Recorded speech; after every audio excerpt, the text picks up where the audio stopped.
nobody really knows, man, and you just gotta follow your heart, follow your gut, and stand on it. You know what I'm saying? We all look stupid at the beginning. Got you. All my friends laughed at me at the beginning. Say cheese, what the fuck? My mom, I could tell my mom didn't know what I was doing, but she let me live with her. You know what I mean? For a long time. I moved out when I was 26, and I'm so glad that. I'm not afraid of my journey. Like a lot of people, they come off on Instagram and Twitter as they're rich, and everybody wants to look rich and things like that. It's okay to be broke. Hey guys, what's good? And welcome to the COSIGN Life. If you're watching this video, that means you co-sign us and we co-sign you.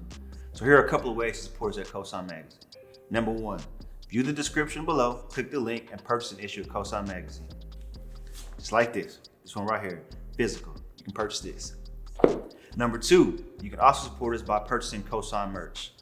Hit the link below and it'll take you to all our past merch items, and we'd love to have your support and see you wear COSIGN Magazine.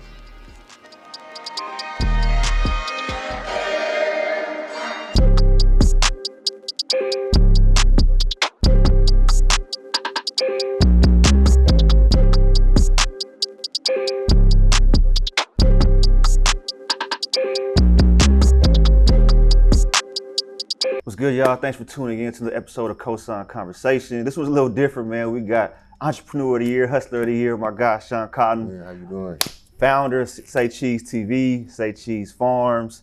My man did a little bit of everything. Co-owner of where we at right now, Data Faded Warren Store. Appreciate you taking the time out to do this today, my G. How you been? It's a blessing, man. Like I told you last week, man, like just seeing you grow. I appreciate it. You coming back in to tap in with me, it means a lot, you know what I mean? So us being black owned and starting from the bottom, man, it's just a blessing to, have a conversation with you. And like I told Big D, I always try to sit down with all the media outlets in the city.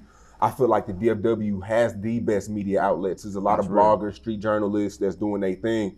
So, it's a blessing to sit down with you. No, it's love, bro. So, I want my audience to kind of get your backstory too. I mean, a lot of people know that, you quit your job working at Best Buy, went to Say Cheese TV full time, but why did you want to create Say Cheese TV? Like, what was your mind frame back then that you were like, I think I'm gonna do this vlog and interview thing?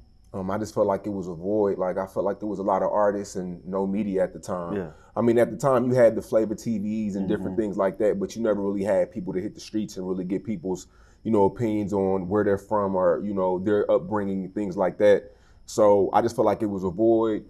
2010, 11, I went back home to Philly and they already was doing like the street, the rap DVDs and shit like that. So I was like, man, Dallas needs something like that. Houston needs something like that. Texas needs something like that. So I came back here and I just start, doing the freestyles and things like that. Okay. Who was that first freestyle, you remember? 2 times, Brandon. Okay. 2 times. That was the first guy I did in Arlington. Okay. November 14th. So that's crazy. Your award show is the 10-year anniversary that I started Say Cheese. That's crazy. And this is gonna be the 10-year anniversary of COSIGN. Yeah, that's crazy. I'm saying? So November 14th, that's the day your award show is, right? Yeah, for sure. Yeah, that's the 10-year anniversary. So that was the first person I ever did, and he was a close friend of mine, and we did it, and I just stayed consistent. Nah, it's real. I think one thing you do great at too, man, is you pivot and go with the times. Like if it's something, you're like above trend. You never like follow the trend. It's like, all right, you kind of see it ahead of time, bro. So like the freestyles, then you kind of went on to doing, like more street interviews and like stuff the like viral interviews at the time. The girl Jade, she had gotten a fight in the locker room or something like that. And at that time I caught a lot of flack for doing those things. Like I remember a part of Dallas used to, they used to say, oh, he's hood or he's on the hood side. Cause at that time it was ADD and Young Nation. It was a hipster versus the hood and then it was Say Cheese, they put me on the Young Nation side. But I'm like, only if you knew what I listened to on my time. Like I'm an East Coast kid by heart.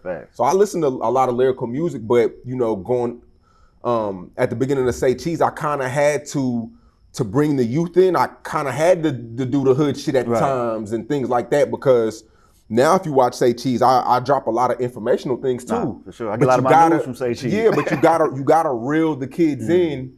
You just can't come out and just be informational and too deep. You kind of gotta reel the kids in and then start hitting them with doses of information. Got you, man. How did you take a lot of that flack? 'Cause I remember it was at the times where, like, bro, I was kind of like on the hipster side, the ADD we talked about, and people were like, man, Say Cheese TV is hood, but you were getting content that people really wanted to see, but you got like a lot of backlash. Like, how'd you deal with that early on? Because you were really young too.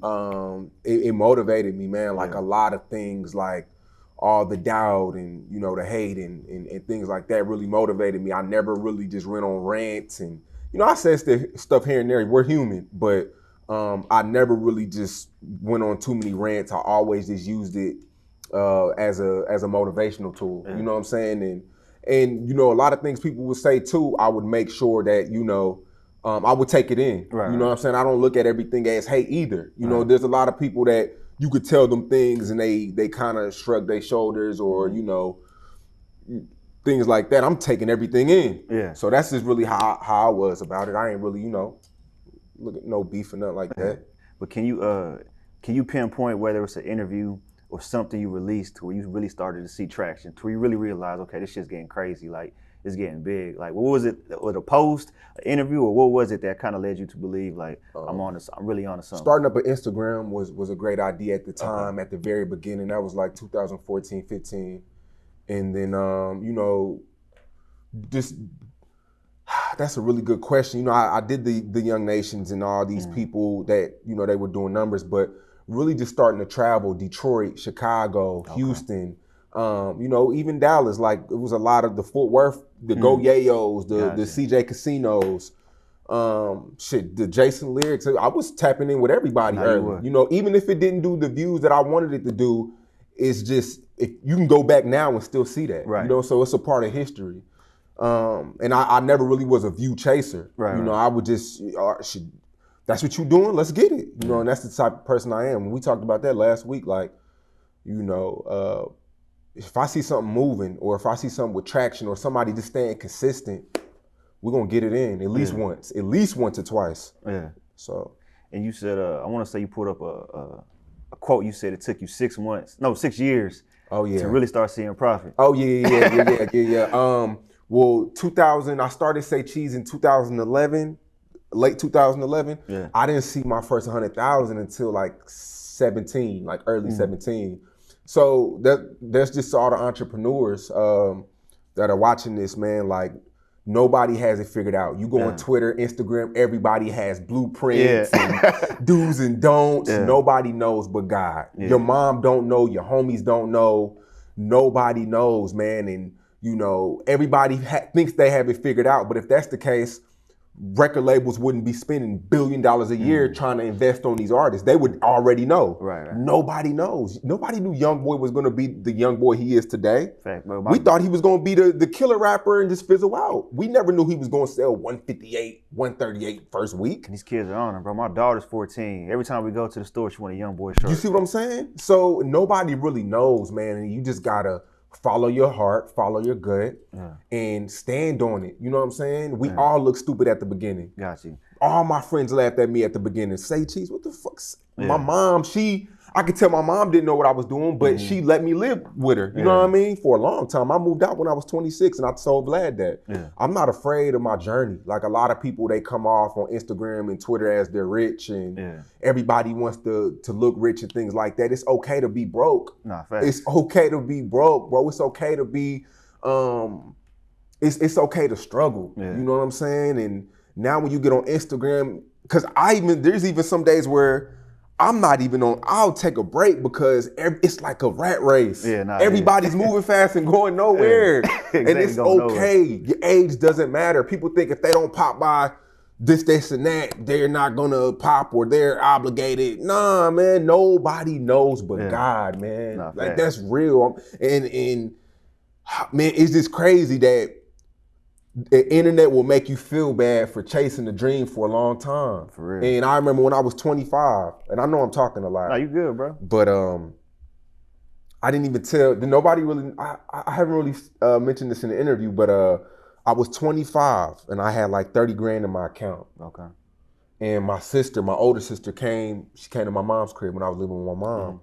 And she was like, Shawn, what do you plan on doing? She was like, what do you plan on doing in the future? Like, as if like, she don't even know I got this money in my account. As I say, what you doing not working. I'm never telling my mom how much money I had because at this time I'm living with my mom, I'm paying my mom, helping my mom pay her rent.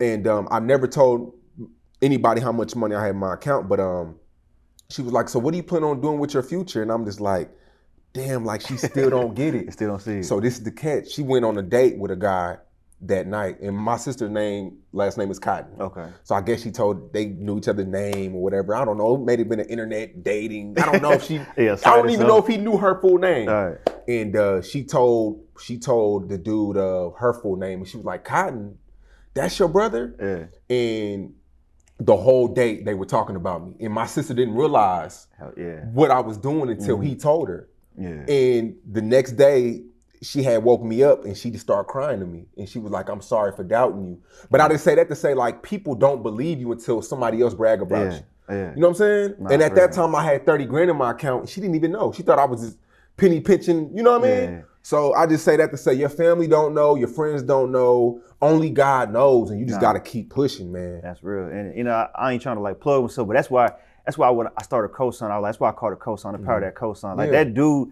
telling your sister, even though your sister knows you, loves you, you know, sees you all the time, it takes somebody else to really be like, to co-sign you. And that's crazy, right? Yo, it's so crazy, man. It's so crazy. That's just why I stay leveled. I don't really do the jewelry thing, and you know, I love cars and things like that. I'll dress up every now and then, but I just like to stay leveled. I'll drive by my old jobs every now and then, maybe once or twice a month, just to remind myself. Cause niggas get money and forget. Nah, facts. You know what I'm saying? Niggas get money and forget, so I always try to just stay level. Yeah. Still try to respond to rappers when they DM me to give them hope. Nah, you know what I'm saying? I never really try to come off as if I'm bigger and better. I just try to stay level. Yeah, stay level, stay grounded. So that's just my blueprint. Bro, you know how this internet shit work, bro. I want to, not the pocket watch, I want to do like a numbers game, bro. Yeah, because go ahead. you're pretty transparent. So you said took you 6 years to make your first 100K. Yeah. All right.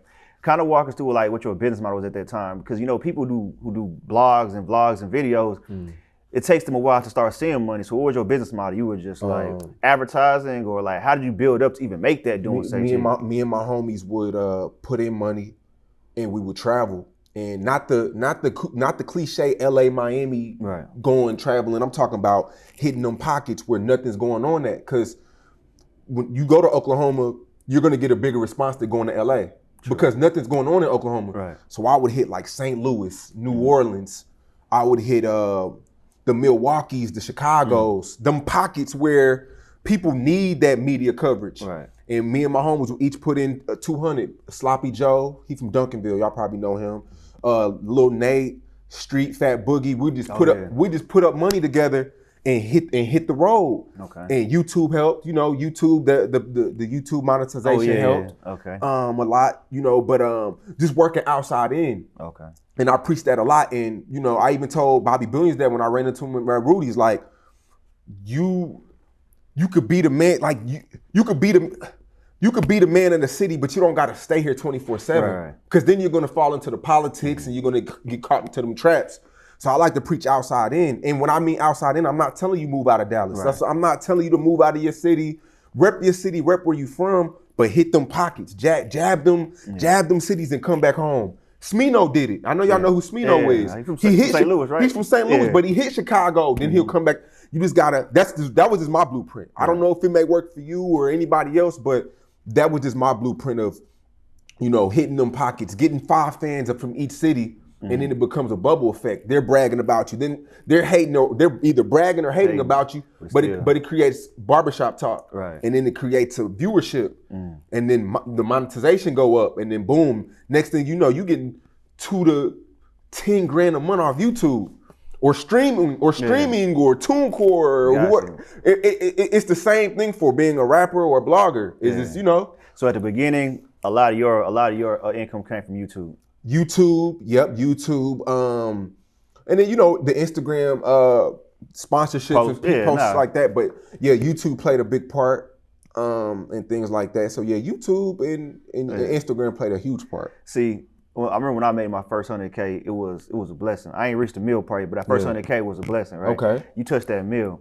I'm sure to touch a meal is different. You said that shit was hard. You know what I'm saying? You had to diversify, I'm pretty sure. Yeah, but see, a lot of times, I always took the Dame Dash approach, because he always said saving money was like weak. Like investing your money is the way to do it. You know what I'm saying? Like, So for a long time, I didn't see the $1 million at once until like, after a while. Right. But I like real estate and all that. I was gonna say that. Yeah, I have money. Shows too. Yeah, I have money everywhere. I made $1 million a long time ago, but maybe like the last 2 years when you're seeing $1 million at one time, it's like, wow, like, what crazy. the fuck? Yeah. But it's different, man. But $1 million is cool, but you can spend 10 grand and be knocked down to 999. Yeah. So to me, being a true millionaire is 10, 20 million, 40, 50 million. And that's the next step. I'm getting there though. Yeah, nah, for sure, bro. I wanna break away from Say Cheese and talk about more like which is still Say Cheese, but talk more about like the artist development. So a lot of artists reach out to me. And I remember, matter of fact, my dude, Jake Bailey, Eskimo Jake, reached out to me, was like, man, can you get a hold of Shawn Cotton? I'm like, bro, like, I know he's busy. The best way is just send an email. You know what I'm saying? Send an email.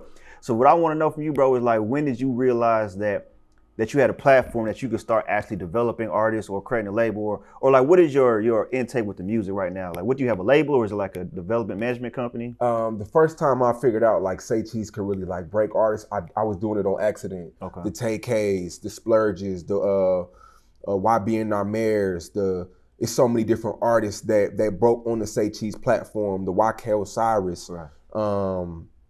It's so many, the Quando Rondo, it's so many artists, Rod Waves. It's so many artists that broke on Say Cheese, but at that time it was an accident. It wasn't like where it was premeditated and I'm like, we have a plan going on. Either your music is good or not. Right. Like Rod Wave was a steady pace. He didn't blow up till like 4 years after the Say Cheese post.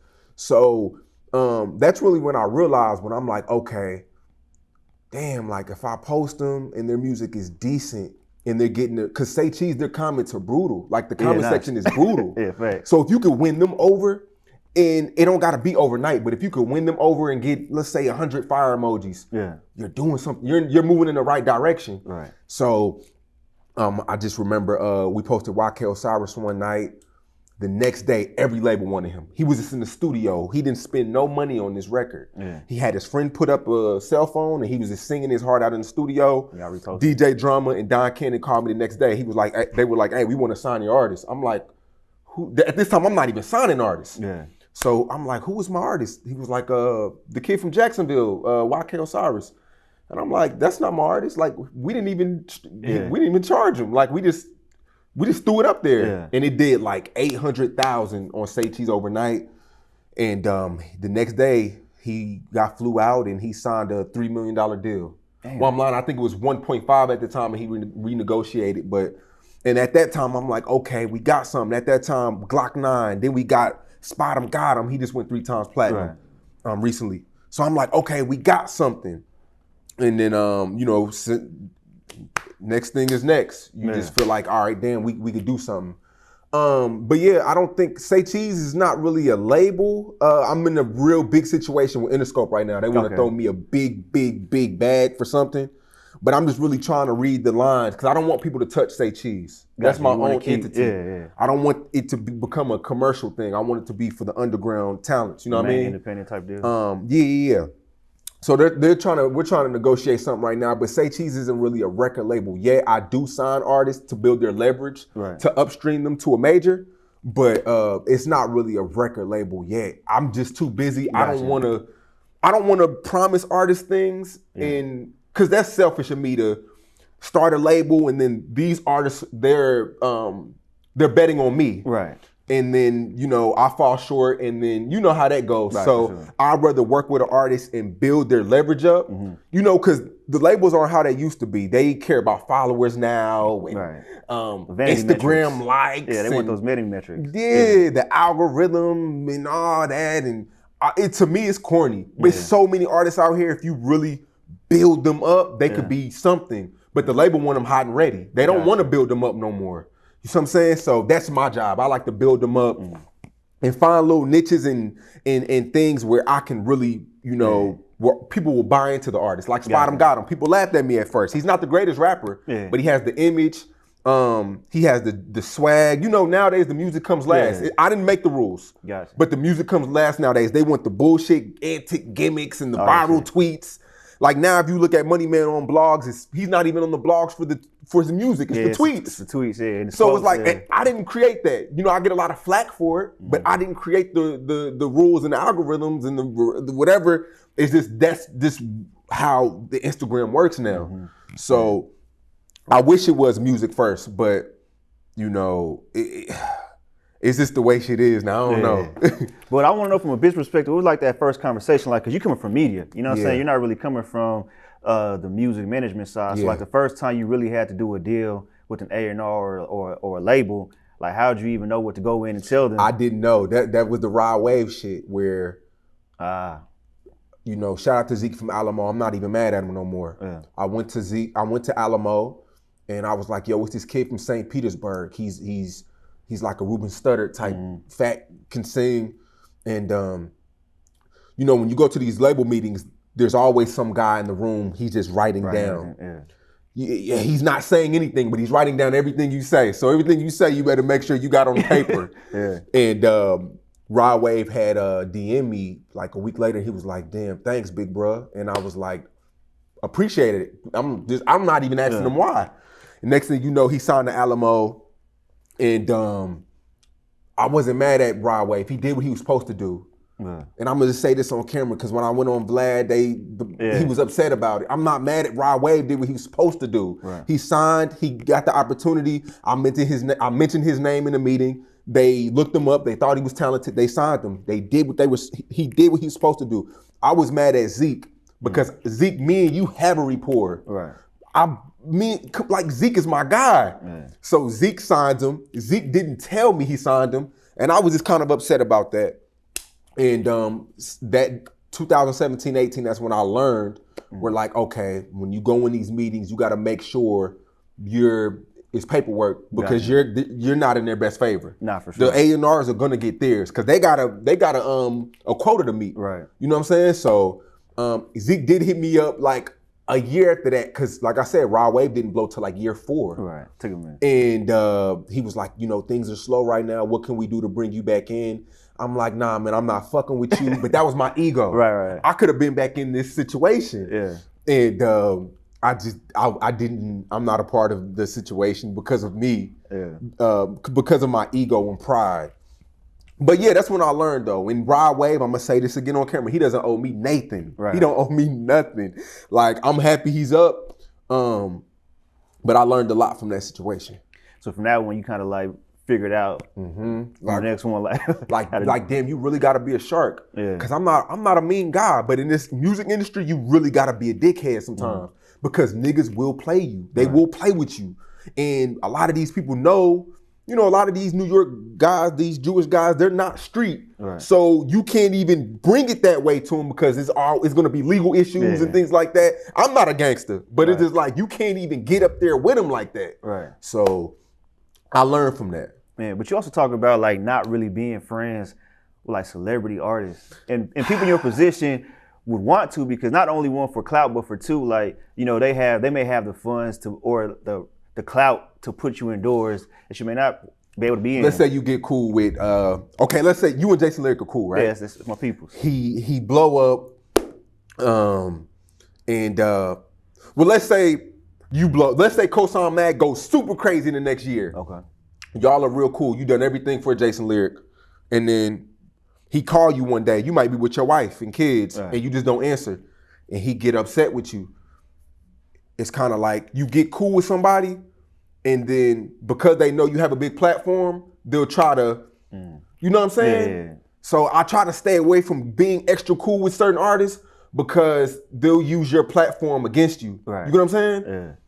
So I try to stay away from that. I get invited to all the big studio sessions and things like that, but I just want to keep it business. Because when I did try to get cool with people, it backfired. And you know. But you don't feel like you could like still keep it business? Like, let's say you can't play both. You can't play both. And I wish, it's a lot of niggas right now, I wish I could. But like Spot 'em got 'em. You don't see me all in this Tay Money's cash pages. You don't see me buddy with them because the minute you tell them no, it's out of here. They're unfollowing you. They cussing you out on Instagram. They telling all your dirt. I don't wish I was signed no more. So I try to keep it as black and white as possible. Yeah. Because when you try to big bro with these little kids, they're gonna push your button. Yeah. And I don't need that. So that goes for we talking about last week. Remember we talking about like everything you dealing with from like, from artists, from losing friends, from, having, a lot of access to capital, with people asking for stuff, man.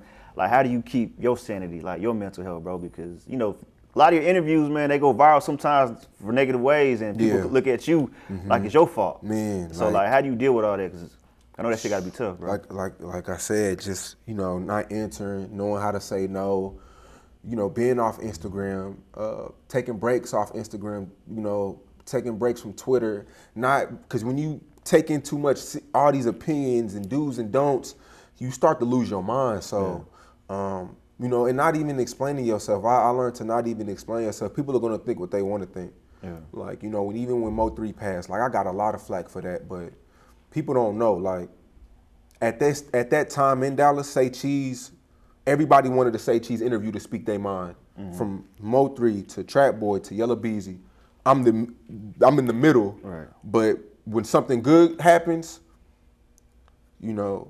congrats. But when something bad happens, they blame me. And when Mo3 died, that hurt me a lot, man, because me and Mo3 were extremely close. Me and Trap Boy, we talked a lot of business. Say Cheese was the worst thing that ever happened to me. Because I got day one friends that I don't talk to no more because they decided to rap and they're not as talented as they think they are, and I'm not pushing them like they, you know what I mean? Yeah. So there's people there's cousins in Philly right now that blood cousins that I can't even visit when I visit, you know what I mean? Yeah. So Say Cheese is the worst thing that happened to me. Financially, putting my people in position, on that aspect, yes, but on the music tip and friendships, like being real friends with people, man, Say Cheese is the worst, man. Okay. You have a heavy platform. Right.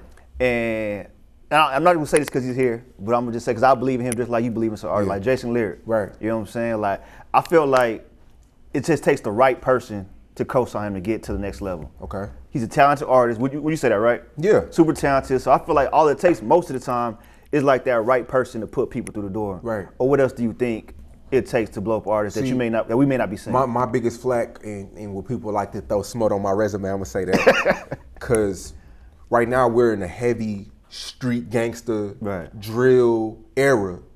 Whereas though a lot of the talented artists like the Cordays and the Boogies, the West Side Boogies, and I could keep going. Yeah. Artists like Jason Lyric. You was like early on Roddy Ricch too, weren't you? Yeah, I did his first interview. But artists like Jason Lyric, Say Cheese is really, it's a lot of kids on there. So it's hard to break lyrical artists like him on Say Cheese. Not saying it can't happen. Right. Not saying it can't happen, because a lot of people saying Shawn has yet to break one. But I just feel like, see, Jason Lyric, he's not gimmicky. You get what I'm saying? Yeah, not really. A lot of people who blow are gimmicky and they come in with the music last. You know what I'm saying? So it's kind of like his music is good as fuck, but I feel like he's not on the blogs enough.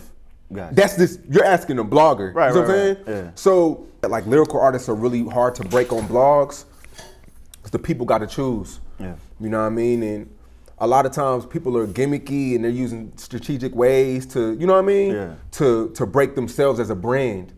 And a lot of times it's branding. Jason Lyric does have the talent. It just takes more than the Say Cheese push. Say Cheese does help. Yeah. Because there's a lot of eyes that watch it. The Meek Mills, Drake follows it. A lot of people follow it. Pusha T, a lot of people that follow Burt. A lot of people, everybody follows Everybody Say Cheese. follows it. And it was crazy to see, bro. Like, but not to cut you off. Say Cheese is not the end all be all either. That's why I'm telling you, like, that too. I do want to break a lyrical artist because I feel like that's the only smut on my resume that people can say, oh, Shawn, Cash Page, you done it. Yeah. Platinum, Spot 'em Got 'em, triple platinum, brought Raw Wave to the game, Quando Rondo, a few platinum records. First to ever post Young Boy. I could be here all day on the first to do. Yeah. But the only smut on my resume is Shawn Cotton hasn't broken a lyrical artist. which I feel like I can. Yeah. But it just has to be organic. You know what I mean? Got you. But I feel like, I'm not saying I feel like, but with the relationships that you do have with like labels and A&R, is that something to where you could be like, hey, here's a talented artist.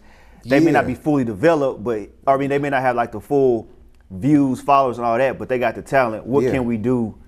Yeah, that's easy. But it just got to make sense. But then again, sometimes when I do that, the artist, and I'm just not speaking on lyrical artists right now, I'm speaking on artists, period. You bring them in the label, you do everything for them, they don't meet on their behalf. And then it's friction, and then it's fuck Shawn Cotton, it's fuck the label, fuck Say Cheese. So, you know, there's artists when I sign them, I get them to 100,000 followers, 250,000 followers, they get 1 million views on YouTube, and then they feel like they made it.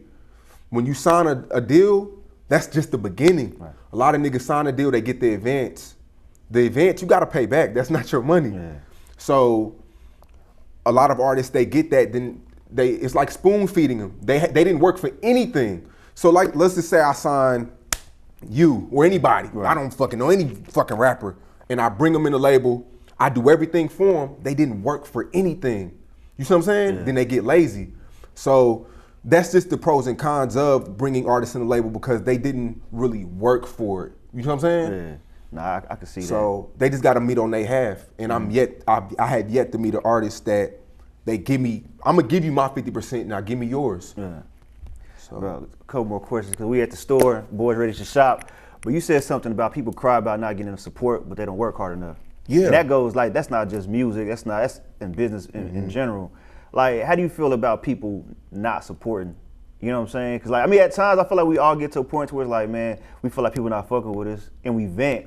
But, like, how do you stay away from doing that? Shit, stay off the internet. Like, nah, for real. Like, I'm not even trying to sound cliche.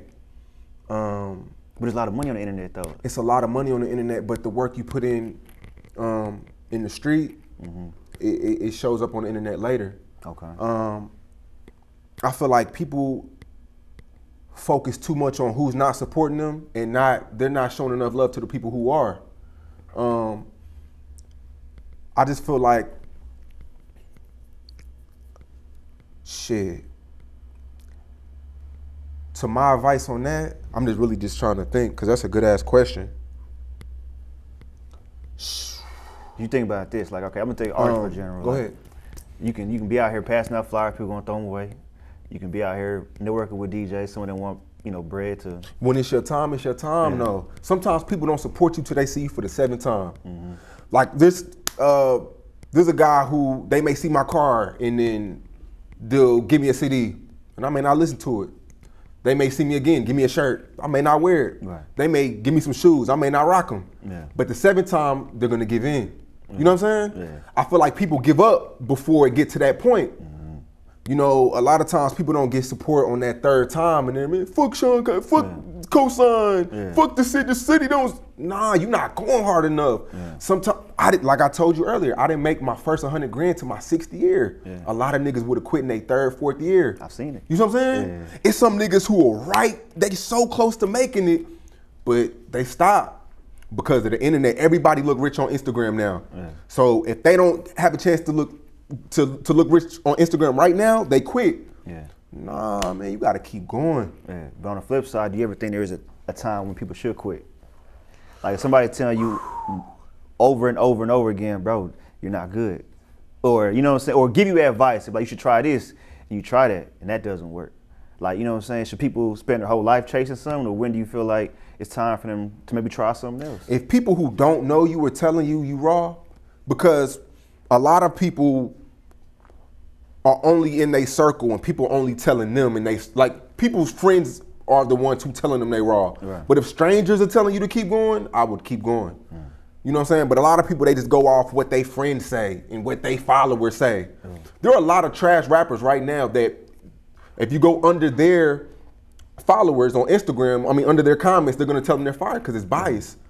But are strangers saying that? Like, strangers mean a lot. People who don't know you, if they're telling you to keep going, keep going. Yeah. Cause there's no, you know what I'm saying? Yeah, nah, I feel you, bro.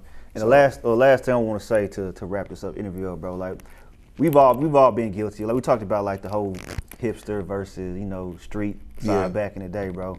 I feel like That was never me though. Like when you that was always more like the artist. I mean, go ahead. My bad, though. More like the artist, but really, all I wanted to say, bro, is that man, you. I don't want to say birth because people gonna take that shit the wrong way. No, go ahead. Say what you gotta say. You birthed a lot of these other blog sites, a lot of these other media platforms, right? You know what I'm saying? What you were doing, nobody else was really doing. You know, you had like major ones, but nobody was doing it on your level, bro. And you know, sometimes people don't give you credit. All they want to tell you is what you're doing wrong, or you know what I'm saying, the negativity, bro. But you've been able to change that. Like, what do you want to see? You're probably not even worried, but what do you want to see from like other media sites to get better, bro? Because we're living in a time where everybody just posts a lot of negativity. You've transitioned from that though. You'll post. I'll still post some bullshit. Yeah, but you'll back it up with a kid who may be like a 13-year-old scientist. Exactly. But a lot of people's not doing that. They're just posting this person got beat up, or you know what I'm saying. And the reason why I post a lot of bullshit too is because we have a lot of a lot of hood niggas follow me. Yeah. So I gotta post them to keep them engaged. But then, like I said, then you slap them with some knowledge. Yeah. Slap them with a fact that they'll never know about. Every day on Say Cheese, I post 2 things to where people can leave learning some new shit. And they may be like, Shawn, why the fuck you posting it? You may know that shit, but the niggas from down in the trenches, they don't know what's going on. Yeah. So I try to keep that on Say Cheese. But as far as other blogs, man, I really don't like to tell people what and what not to do.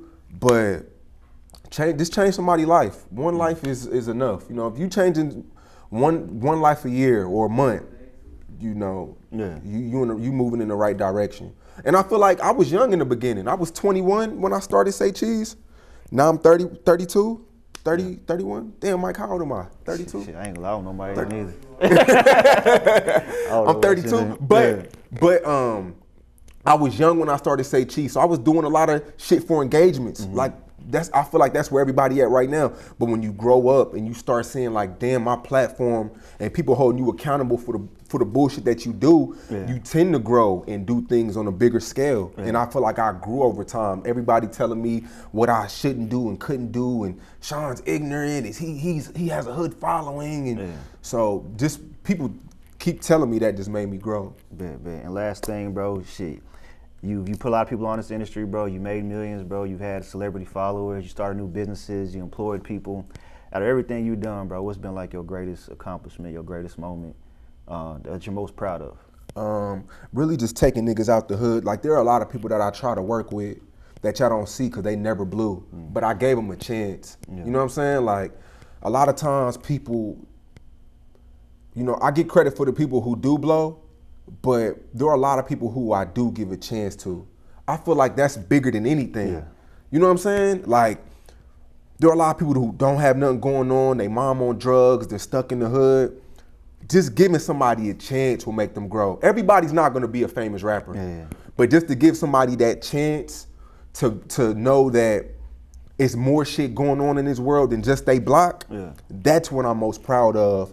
Buying my mama a house was a big accomplishment, but for the most part, just giving people a shot means more than anything, because a lot of these people think kill, jail, rob, steal. So for me to give people a chance in life like that, to me that means more than anything. If they blow or don't blow, that's how Spot Him got me to sign him though. I don't know if he was clout, but he was like, man, sign me. This was 2017, and I signed him a year later. I signed Spot Him, got him 12 months after our first conversation.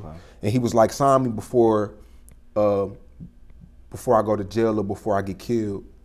And that's what made me reach back out to him. And that was to say, he DM'd Say Cheese, or he DM'd you? He DM'd my personal. Your personal page? Yeah, he DM'd my personal, but he was already on Facebook doing his little 1-2, but yeah, we was talking on Instagram, and then I had went to his mom crib, and you know, I had seen the situation. Guns everywhere, drugs everywhere. Like, I was like, man, like, I gotta give him a shot, even if he don't blow. And you know, in the pandemic, I don't want to really get too much into it, but he tried to, Gucci tried to sign him. That's why Gucci Mane came at me. And so it was him that he was, okay, I remember that. Gucci Mane tried to sign him. The numbers Gucci Mane was talking about wasn't enough. And then the next song was Beatbox, which is 3 times platinum. So if I would have took that Gucci Mane deal, he was trying to buy me out of the contract with Spot 'em Got 'em. Yeah. If I would have took that deal from Gucci, I would have never got the 3-time platinum record. You ain't gotta say a number. Was it at least 6 figures? It wasn't 6 figures. He wasn't trying to give you 6 figures? It wasn't 6 figures. But Spot 'em Got 'em, he didn't have the leverage then. He had a few records that was at 400,000, 600,000, but he didn't have the leverage for. I mean, I guess the deal was bad, but Gucci Mane is he's a mad scientist when it comes to that. He got Pooh Shiesty and got to do from Waco. Yeah, he got a lot of, he just signed dude from Waco, Texas, West, Hot Boy, West. Yeah. But nah, so yeah, the next record that Spot 'em Got 'em cut was Beatbox, and now it's 3 times, about to go 4 times platinum. That shit crazy. And last thing I want to touch upon that though, you signed Daryl to go? Daryl to go, yeah. Bro, and I feel like artists like that appreciate it a lot, you know what I'm saying? Mm-hmm. Like, is that like something that make you feel good, seeing how much you appreciate it, seeing Shit how like life that, is changing? yeah, shit like that. Like when you got 1,000 followers, you fresh out of jail, and you do 4 years, and you out of jail, you don't got nothing to look forward to. Like nothing to look forward to when you just on Facebook, hood nigga, Facebook. Not to insult anybody who be on Facebook, but but yeah, he's super Facebook boy, and he just like that's how hood niggas be. They be on Facebook, going live. A lot of the talent be on Facebook. A lot of the talent be on Facebook. But yeah, just to give him a shot, and like I said, even if he doesn't blow or not, his mom is in a better situation. His mom got 10 kids. Damn. So yeah, so just shit like that. Even if they blow or they don't blow, they can always look back and be like, yo, Shawn gave me my first shot. Yeah. And that feels great. That's what's up, man. Y'all heard it here first on COSIGN Magazine, COSIGN Conversation with my G, Shawn Cotton. By the time y'all watch the interview, be the COSIGN Awards, man. And I really wanted to connect with Shawn because I didn't feel like it was fair to put him, in a category because my dude touched a lot of people. So, this is us telling him that, he's the Entrepreneur of the Year, Hustler of the Year, and, COSIGN of the Year. So, y'all stay tuned. I appreciate you, my G. Appreciate and, that. You know what I'm saying? Definitely looking forward to connecting with you more often, bro. Yeah, and y'all continue to live the COSIGN life.